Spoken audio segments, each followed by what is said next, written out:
Dear students, let us now study the second play in your textbook titled Fail Not a Feast by Vincent Godfrey. As you know, Vincent Godfrey was a 20th century author and playwright whose works have been performed on stage several times. Some of his one-act plays include Blessed Above Women, Full Circle, Deluge, Intermezzo, The Wall, and The Widow Ephesus. The play that is prescribed for you is Fail Not a Feast. The characters in the play are John Conway, a member of Parliament, MP. Mason is her servant maid. Matilda Walters is a school friend. Nora Blake is also a school friend of John's. The scene is set in John Conway's drawing room. The drawing room is well furnished with a fireplace and a mantelpiece at the back. Mantelpiece is a shelf that is fixed to the wall. So in the drawing room you can see a fireplace and a mantelpiece at the back door in the left wall. And there is a window opposite. There is a cupboard to the right of the fireplace and a label can be seen downstage with a telephone. There are many pieces of furniture, arbitrary, but they are not arranged to encircle the fireplace. So the furniture is not put around the fireplace because it is a summer evening, not so chilly. It is raining and the curtain is not drawn, but the rain need not be noticeable. The rain need not be seen from inside. As the curtain rises, John Conway rings a bell by the fireplace and then comes forward to make last minute arrangements to flowers, etc. At that time, the maid servant Mason enters.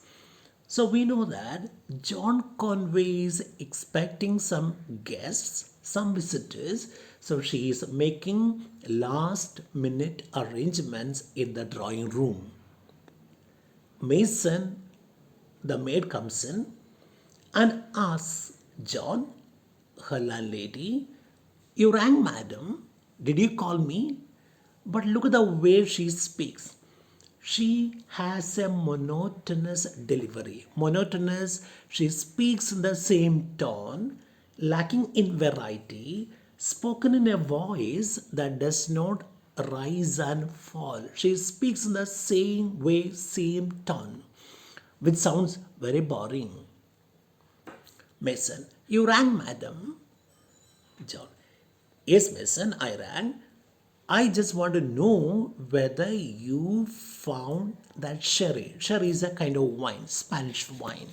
John, "Yes, Mason, I called you. Did you find that sherry?" "Yes, madam." John, "Excellent, very good.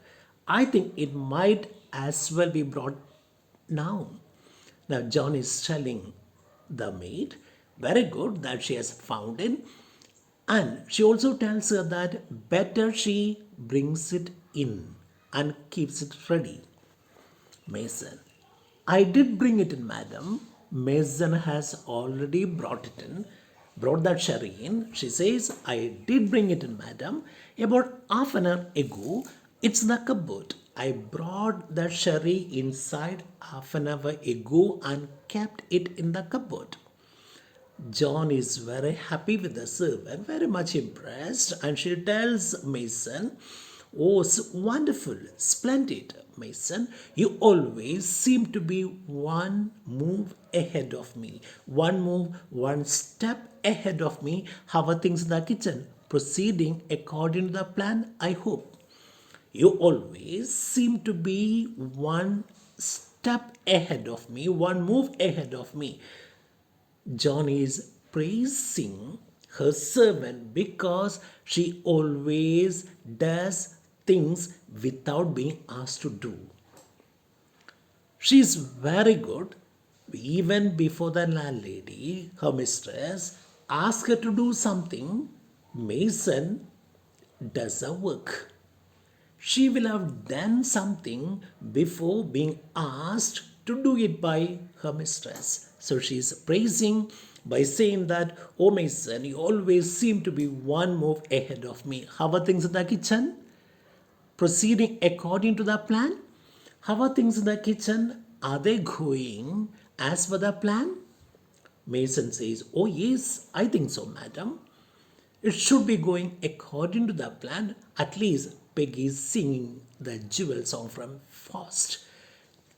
Mason is telling her mistress, "Madam, things should be going on according to the plan in the kitchen because I can hear Peggy. Peggy is a chef, Peggy is a cook, and she is singing the jewel song from Faust." Faust is the name of an opera, and there is a nice song, beautiful song in the opera, and the cook is heard singing that beautiful song. That means she is very happy, she is very pleased, she is happy because things are going in the kitchen according to her plan. Mason, "Oh, yes, I think so, madam. It should be going according to the plan because Peggy is singing the jewel song from Faust.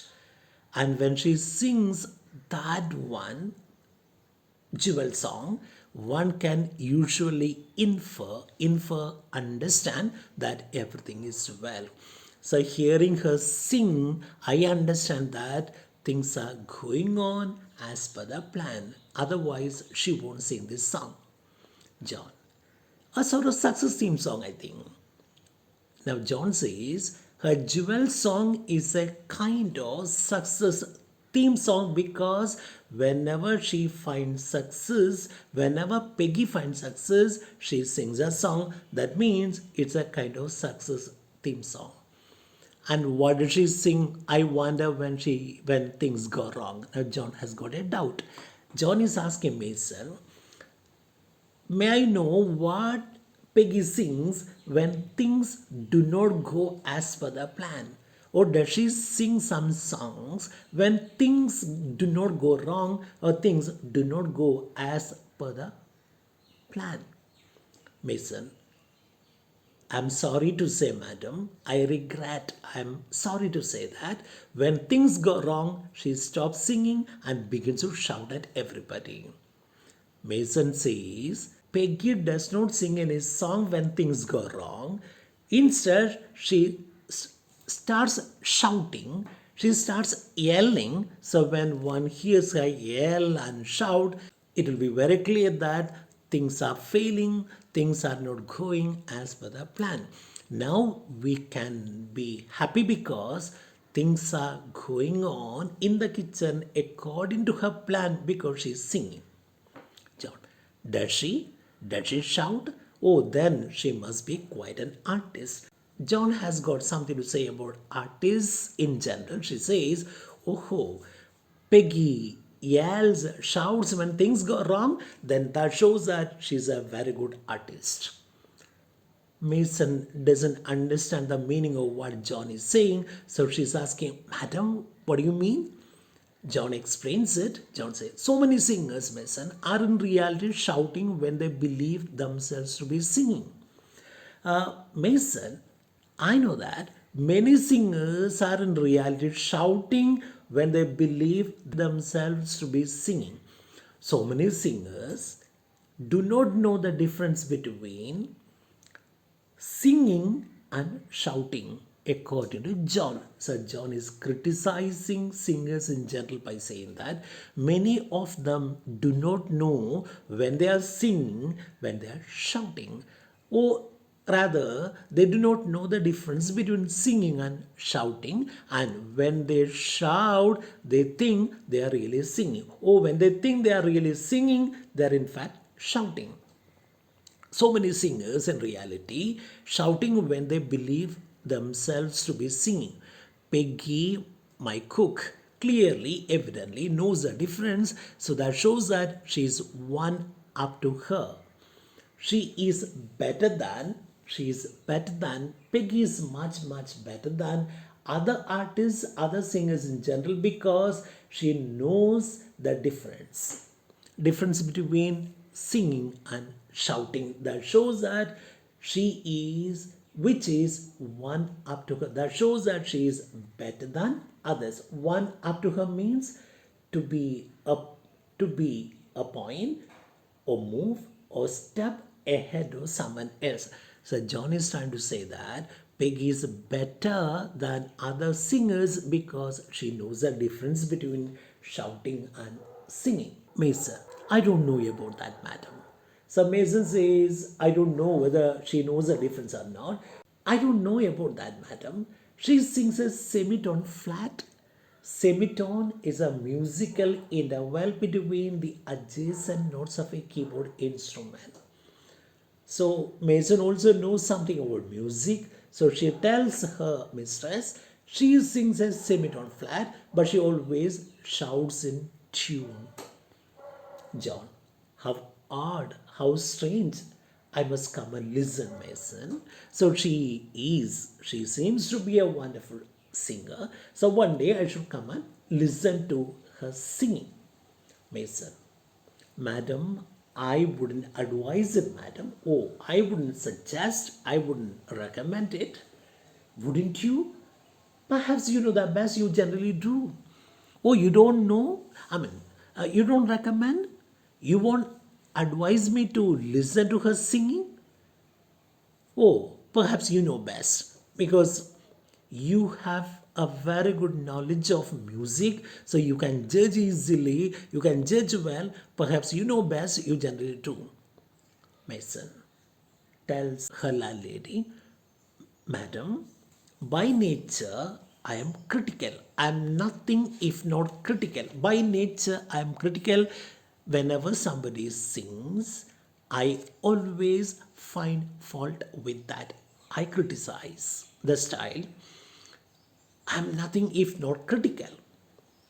What's that, Mason?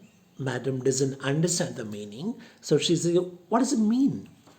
Madam, I said, I am nothing if not critical. That means by nature I am critical. John, that seems to strike a bell as I say, Mason.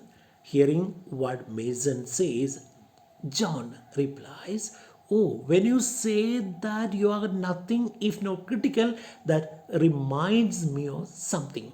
That seems to strike a bell means that reminds me of something. Actually, I am nothing if not critical is a statement from the Shakespearean play Othello. Your statement reminds me of a line spoken in the famous play Othello. Yeah, Mason. Yes, madam. I'm quoting from Othello. John. Othello it is. I know. You know, my son, you're always a remarkable person. Even though you are a servant, you're remarkable, you're well read, you've got good knowledge of music, literature, and so on. Oh, very good. Mason. Will that be all, madam? Yes, yes, I think so. Thank you so much, Mason. Mr. Walters ought to be here any moment now. Is I called you just to ask you to keep that sherry ready. My visitor, my guest, Miss Walters, a school friend, must be here any moment. So she is expected to be here any moment. So keep everything ready. Mason. Yes, madam. It is such a pity, if I may say so, I don't know whether I could say that, about Miss Blake. Blake is another friend of John's, and she says, Miss Walters is going to be here, but I feel very sad for Miss Blake because she is not going to be here today. It is such a pity, if I may say so, madam, about Miss Blake. John, a pity, Mason? What do you mean? A great deal more than a pity. I should say it is more terrible than a pity. There is no word tragic enough. I don't know how to describe. So John also knows what has happened to Blake. The word tragic cannot bring out the severity of what has happened. Now, Mason, to think that you three have had this little party every year for so long, and now. So Mason tells her, Madam, to think that three of you have had this little party every year for so long now, but now today one is not able to attend. One is not in a position to attend this meeting. John, yes, I know, Mason, I know. So Miss Walters in here as usual when she comes. So when Miss Walters comes in, don't tell her anything about Blake. Allow her to come in, ask her to come in and be seated. Mason, very good, madam. But I can't seem to get over Miss Blake not being here tonight. Mason still talks about the absence of Miss Blake.